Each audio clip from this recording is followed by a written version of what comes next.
I was brand new out of uni. It was my first year teaching, and yeah, I was very lucky to get to spend some time with you. So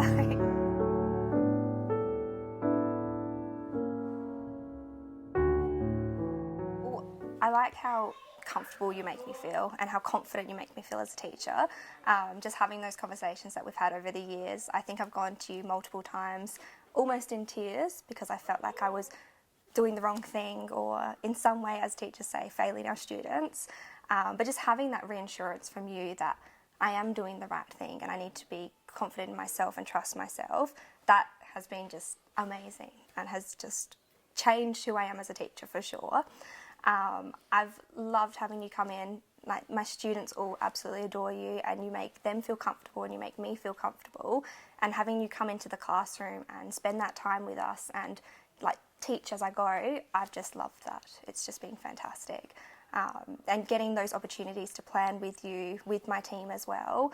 And you're constantly, every single time, is going, oh, this won't work for your students, but let's try this. And that makes me feel so validated, because sometimes you walk in and you go, okay, I'm doing special options. This isn't going to work for my students, but being able to have those conversations with you and go, what can we try? Like, if it's not going to work, what can we do?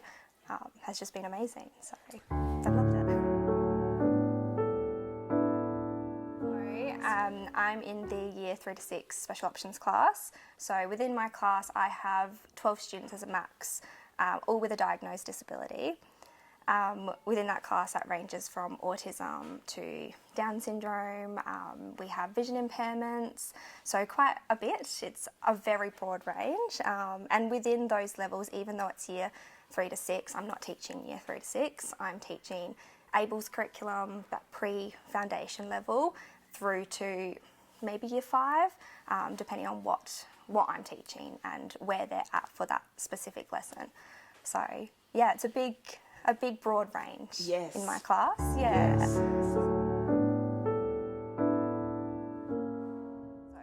Yes. So 2 SSOs, one is curriculum support, and she supports me within the classroom to help teach the curriculum, and then if there are any of those regulation things that they need, she's able to be there to support me too.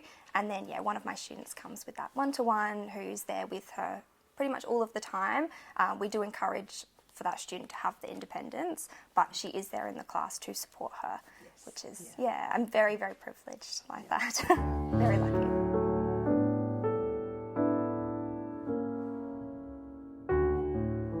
There's been a lot of trial and error with that one, so I've kind of spent some time. I did a few years planning with the 3-4 classes, and I found that was just not working. I was having to change absolutely everything we planned to better fit my students. So then I tried the year 2s, 2-3s for a little bit, and that was really good.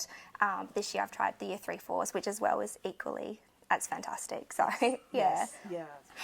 so within my class, I do all of my planning with the lower primary, and I sit with them and support them to create each week's plan.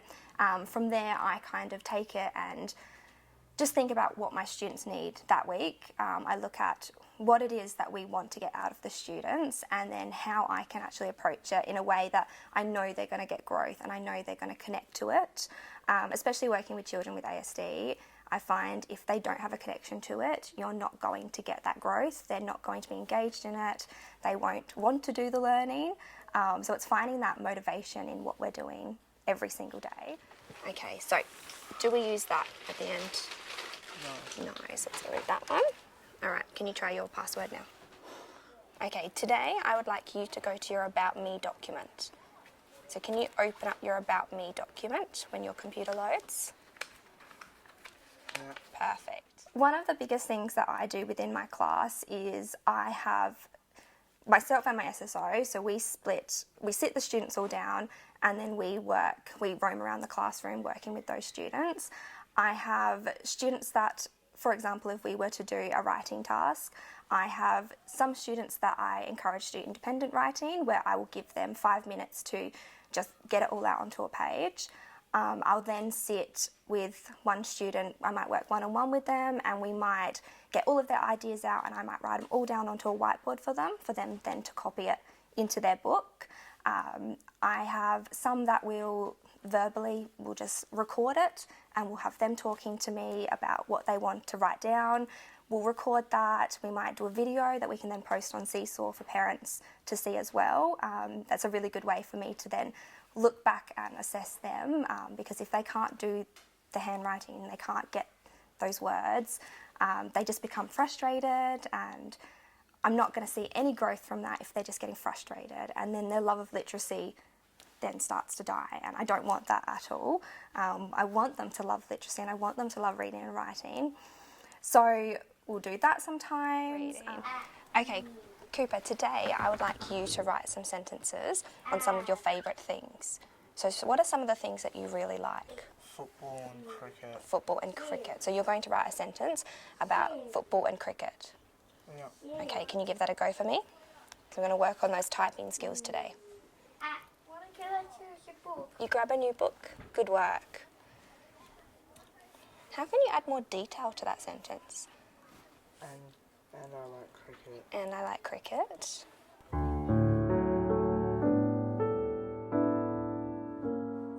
We did a unit earlier this year on fairy tales, and we read this book here actually. It was the Let's Tell a Story Fairy Tale Adventure, which I absolutely loved to pieces. It's probably my favourite book. And I was fortunate enough to see their response to this book. It was so good. It's such a fantastic book.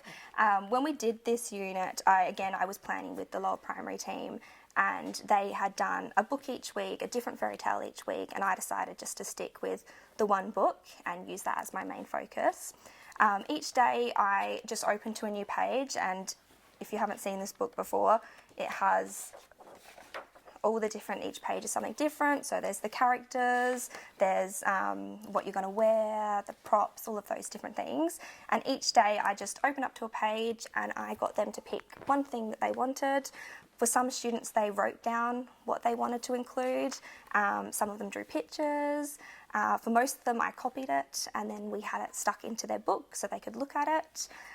By the end of the unit, when we started creating our stories, we had some students, again, writing a story, so they'd typed it up on their iPad or they'd handwritten it, depending on what they preferred.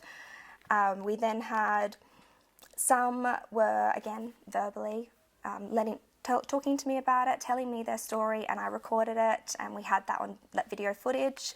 I had some creating little puppets, and we just played, and they were able to tell a story through play, and all of them were just fantastic. Every single story I just loved to bits. And yeah, my families, just being able to send that to my families and them to see that, yes, they haven't written a story, but they have at the same time. They've told me this fantastic story, and it's all based off their own thoughts, their own ideas, and it was just, it's by far my favourite unit that I've ever taught, and I hope to do it again. Over and over again, sorry.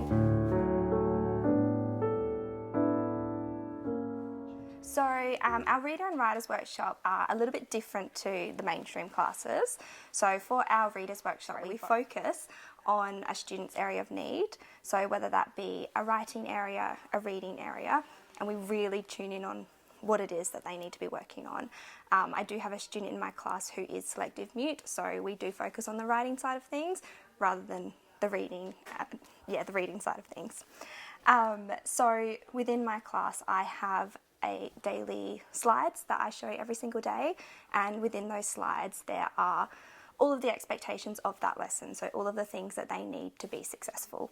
So that involves, when it comes to their reading, it's their first activity, and then their second activity, their third and their fourth activity. So all of the students know exactly what they are expected to do and are able to independently go from activity 1, move to activity 2, 3 and 4, which is fantastic.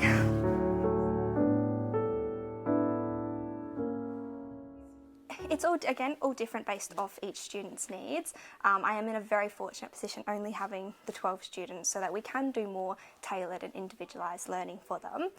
But those activities involve one student working on comprehension skills, so he's reading novels, so we're able to work on asking questions, retell, all of those different things. I have some students that are working on their phonic sounds, so gaining that awareness of what those sounds are and then identifying them in their reading. We have some hands-on activities, so some students are working on, again, that phonics awareness, but they have more hands-on activities. So whether that be making those letters out of Play-Doh, making them with the magnetic letters, all of those different activities, which is, yeah, good. Yeah.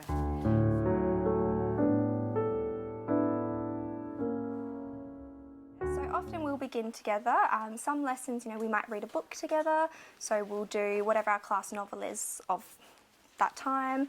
It might just be a picture book that they've identified as something they'd like to read or something that they've looked at. So we'll do that. In that time, I might ask them some questions about the book, and we'll focus on, if we've read a book about feelings, we'll talk about what did they notice in the book, what did they like about the book, what are those different emotions, whether or not they can identify with those different emotions, which again, for students with a disability, that's a really, really important skill to have. So, kind of intertwining it all together.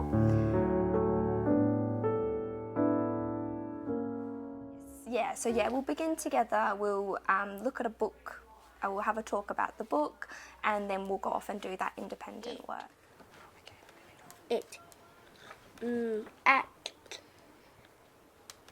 Act question mark.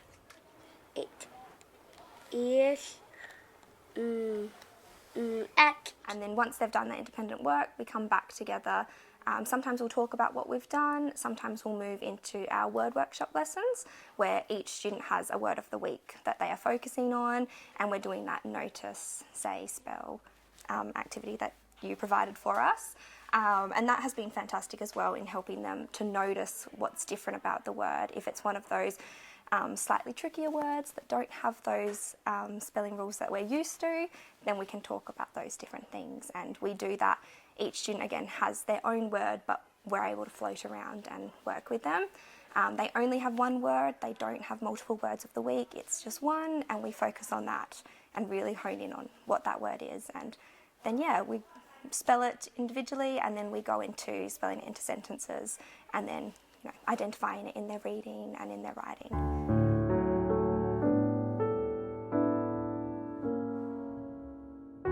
Every student in every lesson is doing an activity that is similar to their peers, and it's just tailored to their needs, which is great. And then no one feels like an outsider, no one stands out. You're all working on the activity. And even just having those routines, so a student who might not be at that reading level has that routine of, okay, we're looking at books in this lesson, I might not be able to read it by myself, but I can read it with an adult, or I can listen to it in an audio book, and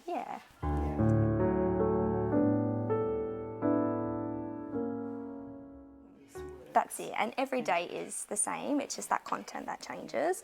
And I think that is such an important part, because it does help them build that independence and that self-autonomy that I can do this and I know what to do and I can be successful in the lesson.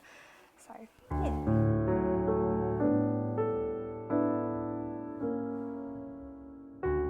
It's fantastic for us because we can go around and we can create a bit of a timetable of when we are working with each student, so that every single lesson, every student is seen, whether that be for 5 minutes, whether it be for 10 minutes, depending on their need for that lesson.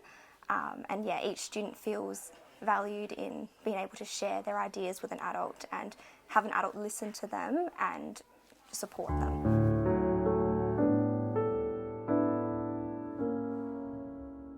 So within my class, one of the biggest things I've found is being able to bring books that the kids are interested in. So when I first started in the class, there wasn't as many picture books and there weren't as many of those novels that they were interested in. And that's mainly due to our shift from the levelled readers to finding those books, those just right books for the students. So from doing that, I've just found that my students have just taken off in their reading because they're reading texts that they like or they're interested in. They're wanting us to read them to them because they're interesting. They're not those books that, a year 6 doesn't really want to be reading about a baby or about dogs and cats. They want to be reading about football and things that are interesting to them, those fantasy texts. So having those available for them has been a massive, massive change and has definitely supported their love of reading. No, they are mine. Are you deaf? Only mine. You keep your paws off them, you sausage-shaped swine. I know what your game is. You want me to share. But I'll never do that. I won't, and I swear. Okay, we're going to pick a book now to read independently. Okay, so when we're picking a book to read by ourselves, what are some of the things that we need to do? What kind of book do you think we might read? Maybe I don't open this page book. Maybe I do not open this book. That's one of the books that you really like to read. So that might be a good familiar book to you. Well, someone keeps telling us to don't turn the page, to not turn the page, but we keep turning the page. Yeah, we do.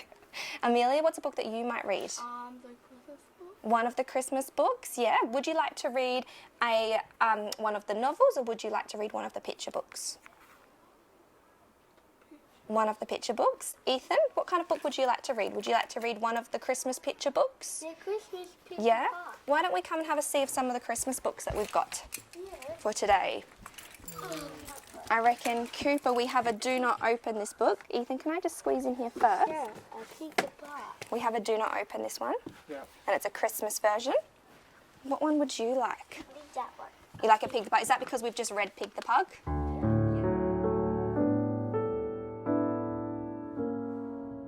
It was actually our first session that we did together, which was back in 2020, I think it was, where I met with you and we were able to talk about how important reading is and how important those Just Right books are for the students and finding texts that they're going to be interested in.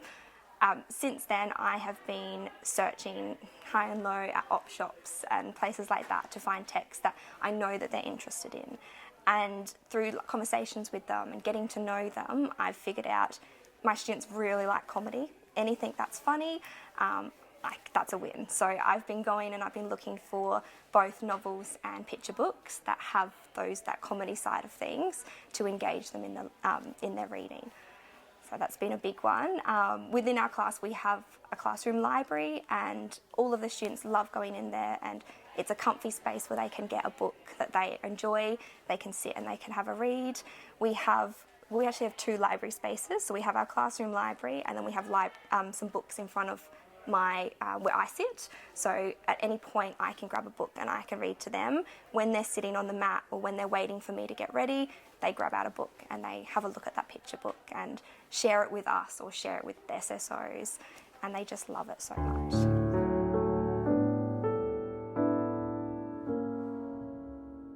So I have an ongoing read aloud which we will look at each day. So every day I'll grab it out, and whether that be that we only have 2 minutes to read it or we have a longer period of time, they love it no matter what, no matter how long I get to read it. Those books again are based off their interests. So I will pick a book that they have either found in the library and they've gone, I really want to read this but I can't read it myself. Can you read it to us? And we'll go from there. Otherwise I'll take something from our class library.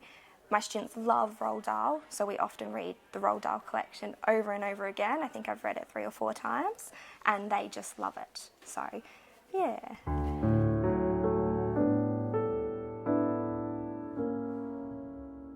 With every genre we do, the students publish a piece of work, and we have really gone into books, so they have absolutely loved publishing their own text.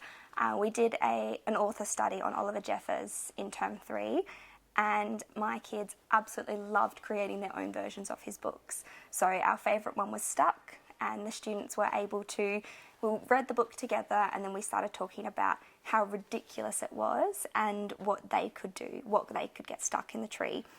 And again, basing that off their interests. So I had, one student who loves football, and it was straight away, the football gets stuck in the tree.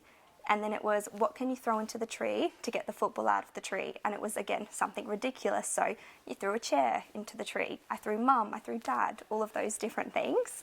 And then they were able to, they created that. We started by typing it onto our iPads. Some students, I wrote it onto a whiteboard for them and they copied it. Some students independently typed it. We tried voice to text, and for some students that worked, some students it doesn't.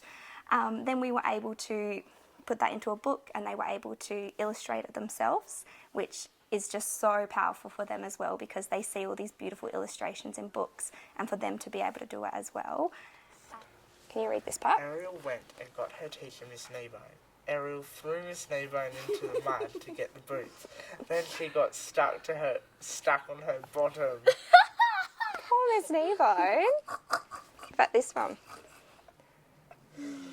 Ariel went and then got Esther and put her in the mud to get her boots. Esther got her face stuck in the mud. Oh, poor Esther. Cooper, do you think this is a book you would like to read?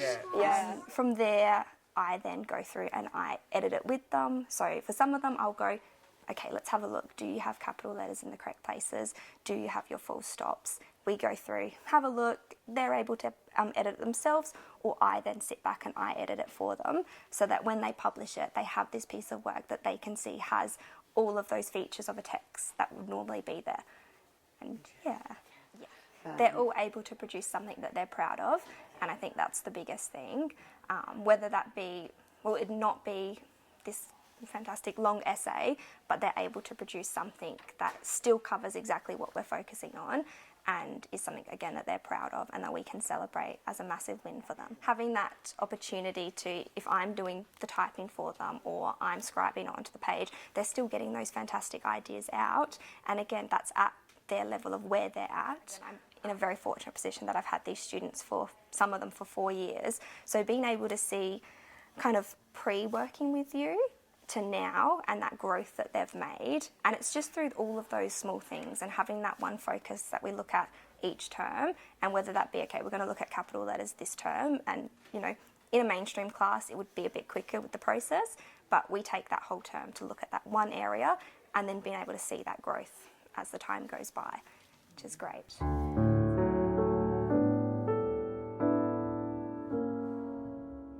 So a lot of my data collection is through noticing, and whether that be noticing what they are able to write independently, what they are able to read independently.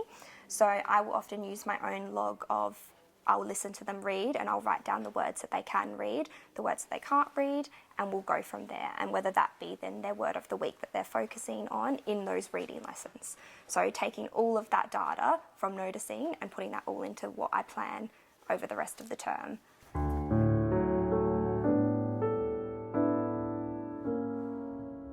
And it's also purposeful for them. So I've had students who, you know, they love to eat Nutella, but every time they're writing Nutella, it's incorrect. So them then focusing on that word, and then when they are writing their weekend recounts, they're able to say, I had Nutella on toast, and spell that all correctly. And it is so purposeful for them because they're going, well, that's a word I'm going to use all the time, and now I know how to spell it independently.